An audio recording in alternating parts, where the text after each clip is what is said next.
రాముని చరిత్రకి సంబంధించి వాల్మీకి రామాయణాన్ని అందరూ ప్రామాణికంగా భావిస్తారు. కానీ వాల్మీకి రామాయణంలో కనిపించని చాలా గాథలు ప్రచారంలో ఉన్నాయి. మనం తరచూ విని లక్ష్మణరేఖ వంటి ఘట్టాలు మూల రామాయణంలో లేవని చెబుతుంటారు. అలాంటి మరో కథే రాములవారి అక్క గురించి.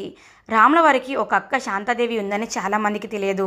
మరి ఆమె గురించి ఎక్కడ ప్రస్తావన ఎందుకు రాలేదు, దాని వెనుకున్న కథ ఏంటి అనేది ఈ వీడియోలో తెలుసుకుందాం. వీడియో అయితే పూర్తిగా చూడండి. ఎవరైనా కొత్తగా మన ఛానల్ చూస్తుంటే మాత్రం తప్పకుండా సబ్స్క్రైబ్ చేసుకోండి. పక్కన బెల్ ఐకాన్ ఉంది కదా, అది క్లిక్ చేస్తే నేను వీడియో అప్లోడ్ చేసిన వెంటనే నోటిఫికేషన్ మీ వరకు ఈజీగా వచ్చేస్తుంది. నా పేరు శ్రావణి, మీరు చూస్తున్నారు అంతా శివోహం ఛానల్. దశరథునికి రాములవారు జన్మించక ముందే శాంత అనే కుమార్తె జన్మించింది. కానీ ఆమెను అంగదేశాధీశుడైన రోమపాదుడు అనే రాజుకి దత్తతగా ఇచ్చాడు దశరథుడు. రోమపాదుడు దశరథుని స్నేహితుడు. పైగా రోమపాదుడి భార్య కౌసల్యకి సోదరి. దాంతో సంతానం లేక బాధపడుతున్న దంపతులకు తన కూతురిని దత్తత ఇచ్చారు. శాంత అంగరాజ్యంలో అపురూపమైన రాజకుమారిగా పెరగసాగింది. అస్త్ర విద్యలలోనూ వేదాంగాలలో అపారమైన నైపుణ్యాన్ని సాధించింది. అద్భుతమైన వ్యక్తిత్వం, ఆ వ్యక్తిత్వానికి దీటైన అందం ఆమె సొంతం. ఒకరోజు శాంత రోమపాదునితో కలిసి ఏదో చర్చలో మునిగిపోయి ఉండగా ఒక బ్రాహ్మణుడు వారి వద్దకు వచ్చాడు. తన వ్యవసాయం చేయదలుచుకున్నానని, ఆ వ్యవసాయానికి ఏదైనా సాయం అందించమని ఆ బ్రాహ్మణుడు రోమపాదుని వేడుకున్నాడు. కానీ కూతురుతో కలిసి శాస్త్ర చర్చల్లో మునిగిపోయిన రోమపాదుడు ఆ బ్రాహ్మణుని అభ్యర్థనను ఆలకించలేదు.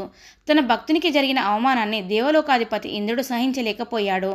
అంగరాజ్యం కరువు కాటకాలతో దుర్భిక్షంగా మారిపోతుందని శపించాడు. ఏళ్లు గడిచినా తగిన వర్షాలు కురవకపోవడంతో ఏం చేయాలో అంగవాసులకి పాలుపోలేదు. అసాధారణమైన గుణవంతుడు యాగాన్ని తలపెడితే రాజ్యంలో తప్పకుండా వర్షాలు కురుస్తాయని రాజగురువులు సలహా ఇస్తారు. దాంతో అంతటి శీలవంతుడు ఎక్కడ ఉన్నాడో అని ఆలోచించిన వారికి ఋష్యశృంగుడు అనే మునికుమారుడు గుర్తుకు వస్తాడు. ఆ ఋష్యశృంగుని ఆకర్షించి అంగరాజ్యానికి తీసుకువచ్చేందుకు స్వయంగా రాకుమారి శాంత బయలుదేరుతుంది.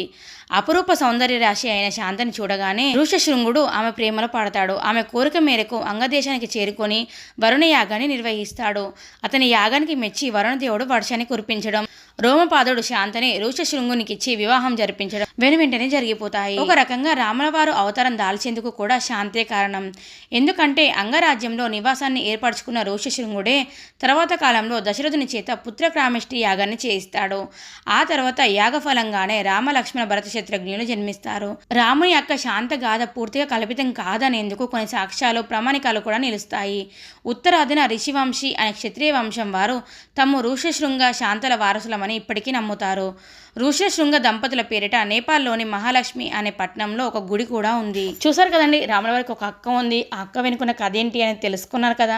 మీకు ఈ వీడియో ఎలా అనిపించింది ఏంటి అనేది కింద కామెంట్ చేయండి.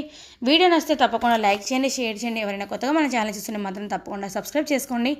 పక్కన బెల్ ఐకాన్ ఉంది కదా, అది క్లిక్ చేస్తే నేను వీడియో అప్లోడ్ చేసిన వెంటనే నోటిఫికేషన్ మీ వరకు ఈజీగా వచ్చేస్తుంది. Thank you for watching.